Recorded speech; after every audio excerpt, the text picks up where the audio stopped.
আসসালামু আলাইকুম সম্মানিত মেম্বারগণ।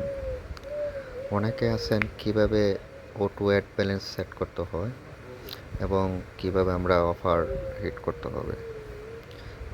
আমরা এই বিষয়টা একদমই জানি না। তো আজকে আমি আপনাদেরকে দেখাবো কিভাবে ব্যালেন্স সেট করতে হয়। হ্যাঁ, তো আশা করি বিষয়টা আপনারা একটু মনোযোগ সহকারে দেখবেন। তো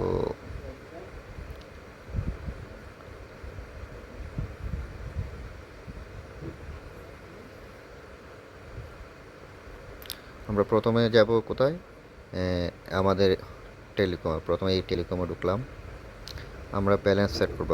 আগে আইকনের চাপ দিয়ে দেখি কত টাকা আছে। আমার আইকনের চাপ দিয়ে দেখছি 337 টাকা বর্তমানে আছে।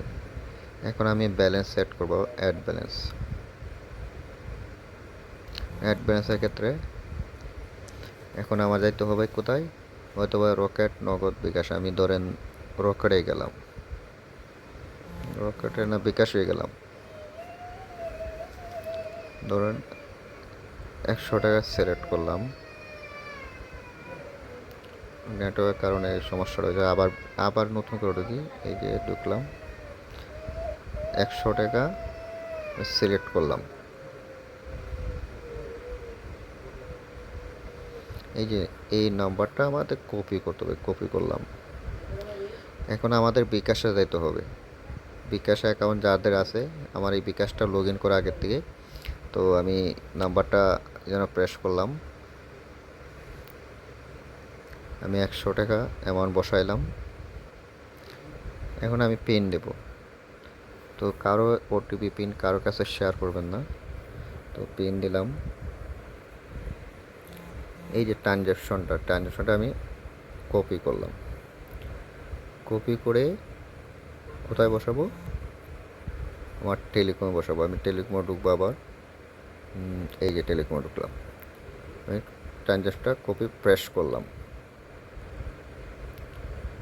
ভেরিফাই, এই যে ভেরিফাই আমি চাপ দিলাম। দেখছেন আমার ব্যালেন্সটা অটোমেটিক সেট আপ হয়ে গেছে। তো আপনারা অনেকে সঠিকভাবে ব্যালেন্স সেট করতে পারেন না, বিসিআই আজকে আমাদের এই সমস্যা। আমাদের অটো অ্যাড ব্যালেন্স 24 ঘন্টা চালু থাকে। এখন আমি দেখব আমার অফার কোথায় আছে। এই যে এই ডাইভ ব্যালেন্স আমি ঢুকতে হবে। ডাইভে, এই যে আমি ডাইভে ঢুকলাম। ধরুন আমি রবিতে ঢুকলাম। এই যে রোপার। এখন আমার এটা যদি এই অফারটা আমার যদি হিট করতে হয়, কী করতে হবে? আমার ওই পরিমাণে ব্যালেন্স সেট করতে হবে। এই যেভাবে সেট করতে হবে। তো এই জন্য আজকে আপনাদেরকে এটুকুই বুঝাইলাম। যারা নতুন তারা একটু কষ্ট করে বুঝে নেবেন ব্যালেন্স সেট কীভাবে করে, আর ব্যালেন্স চেক দেয় কীভাবে। ওই যে চক্ষু মাঝে চাপ দেবেন, আপনি ব্যালেন্স দেখতে পারবেন। এভাবে চাপ দিলে সব কিছু এ টু জেড পাইবেন। তো আমরা আশা করি অনেক কিছু বুঝলাম। আসসালামু আলাইকুম।